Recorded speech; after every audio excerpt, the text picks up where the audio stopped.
In Baldur's Gate 3 there's a lot of gear to find, and each of the gear is somehow different. Some have those effects and some have others, but there is also a lot of gear which has a synergy, which works together, which have like effects which can work off of each other. And today I just wanna show you some of the gear which I think can create a really good synergy. And for this I want to show you 4 different kind of mechanics which could be interesting for you. So let's just start and let's go.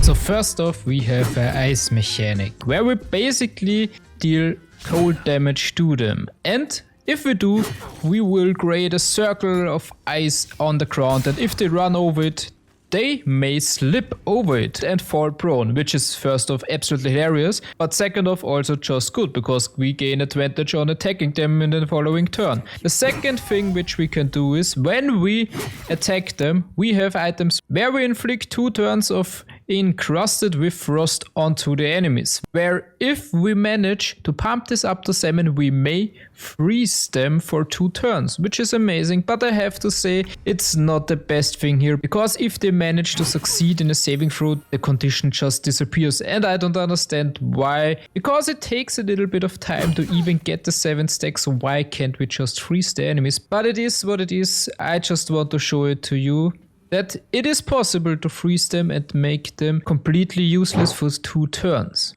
So let's go over the items we need for this build. I would say we start right off with the weapons we could use for this build. The first one would be of course the Morning Frost, which is just an amazing weapon, because with it we deal additional cold damage with each attack. And when dealing cold damage, the wielder deals an additional 1 cold damage, just nice to have. But the second one would be that dealing cold damage with a spell possibly inflicts chill upon the target, which just makes it vulnerable against cold damage and so on. Same here with the Cold Snap, we just deal additional cold damage while attacking with this weapon. It's an offhand only weapon, but a nice additional weapon to have, because when a creature misses you with an attack, it must succeed a DC 13 Constitution saving throw, or it will be chilled for 2 turns.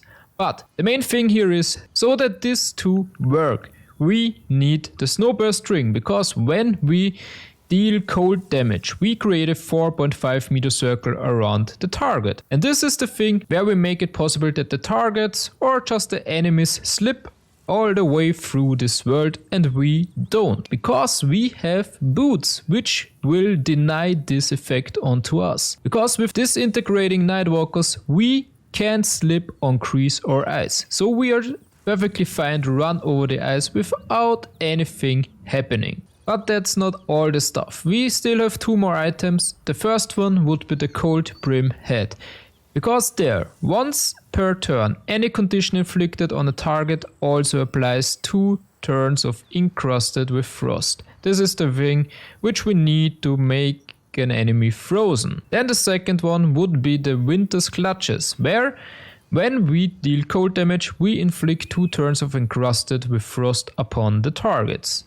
So these are the 2 items which we can use to pump this encrusted with frost effect up until 7 to hopefully freeze the enemies in addition to the rest of our build. So just a nice little combo to consider trying out at least.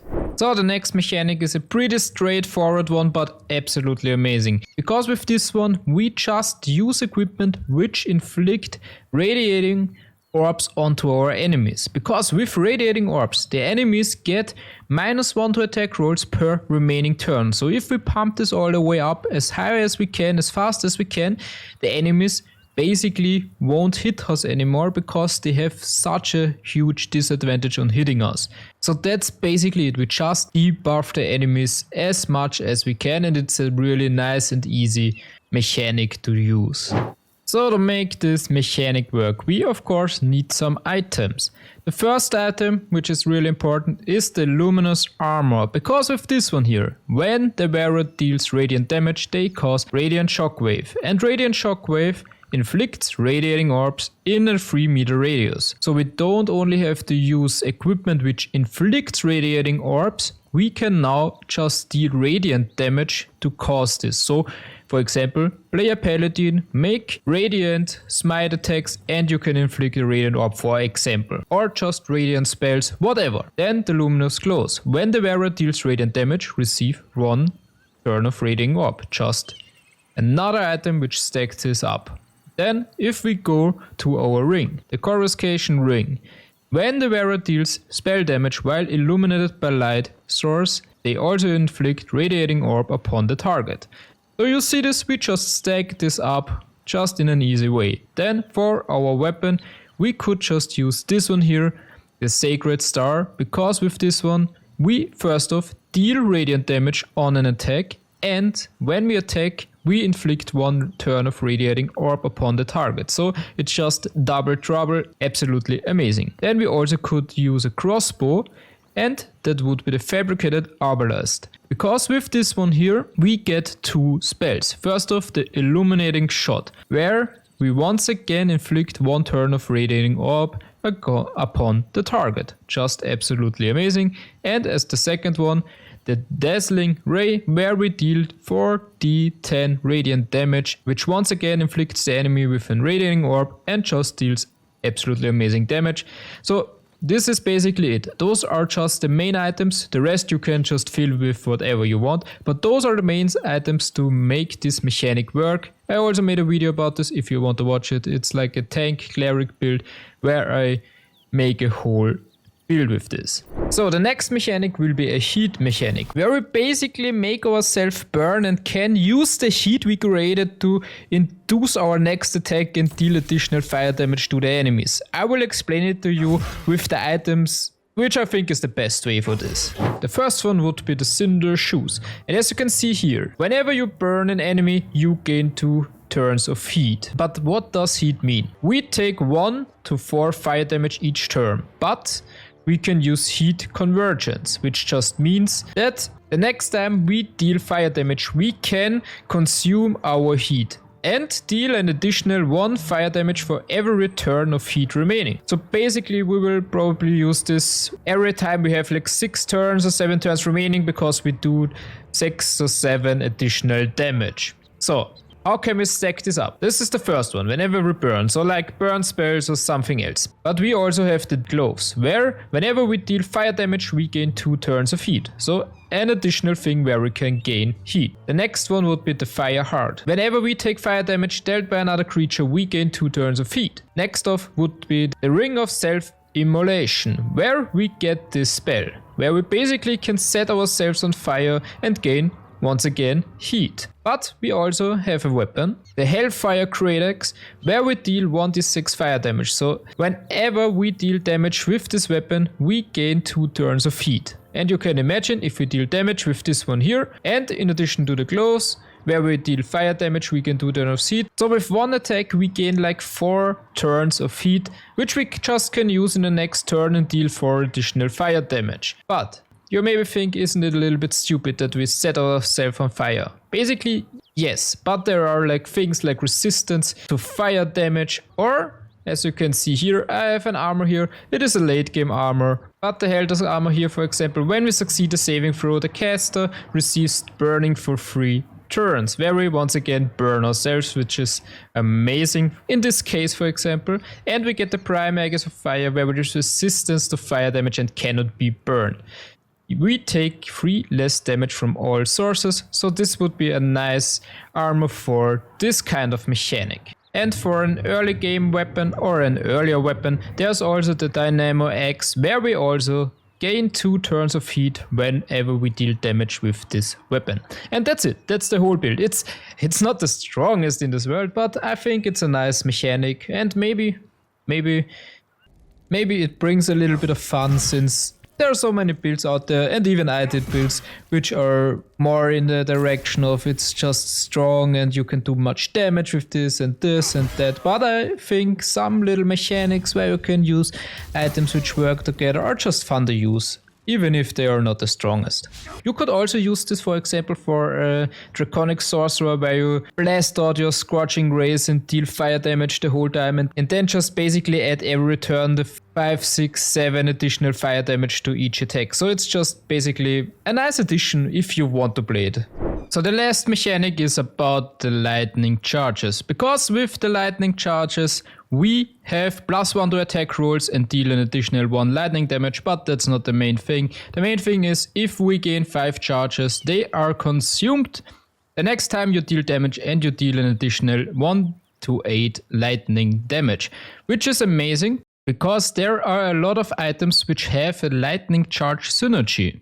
Like for example an item where we gain health when we have a lightning charge, or where we can inflict water with electricity and everyone who dares to come too close will be electrified, and so on. It's just basically one of the coolest mechanics, I think, from all of them, because biggest opportunity there, because it has the most items and you can build around them. But with that said, let's just go over all the items so you can see what we have to work with. So let's start right with the Lifebringer, because with this one, when the wearer gains lightning charges, they also gain 3 temporary hit points, so every time we get some lightning charges, we just get more health. Just an amazing piece to have. Then, for the armor, we could use, for example, because with this one we get the counter shock, which just means that when we take damage while we have some lightning charges, the attacker must succeed at a dexterity saving throw or he becomes shocked, which is just an amazing passive feature to have. There's another one which you can take instead, which is the Protective Sparks Wall, where we gain a +1 bonus to spell save DC, and the other things is the Sparks Wall armor, where the wearer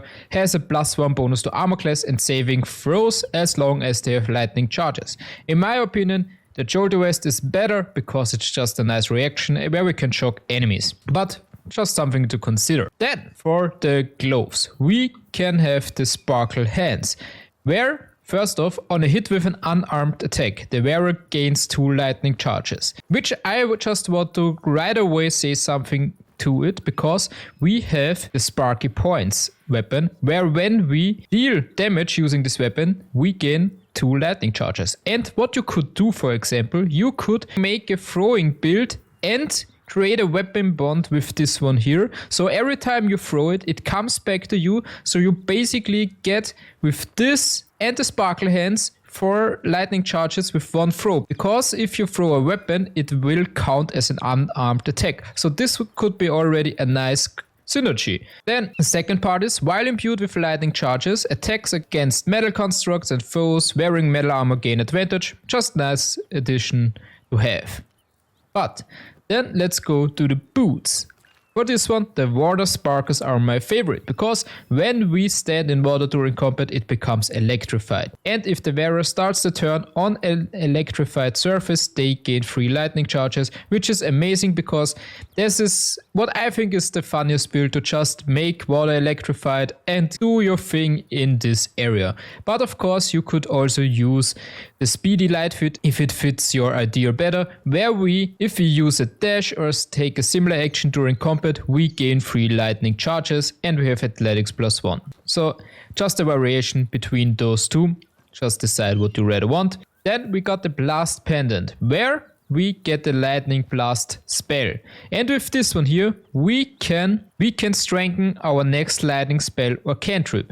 And our next lightning spell or cantrip deals additional lightning damage equal to your remaining lightning charges. So it's just a nice little way to improve our next attack a little bit.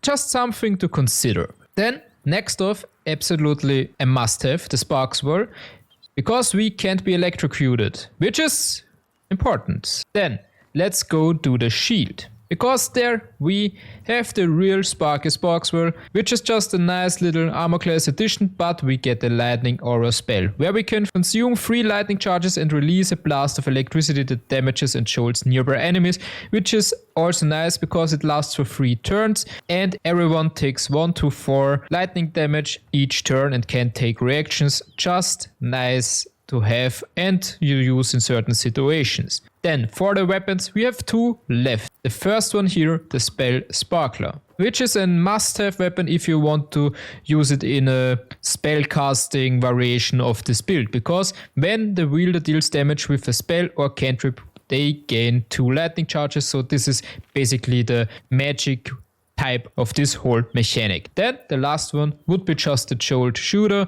where once again, if we deal damage with this using this weapon, we gain lightning charges.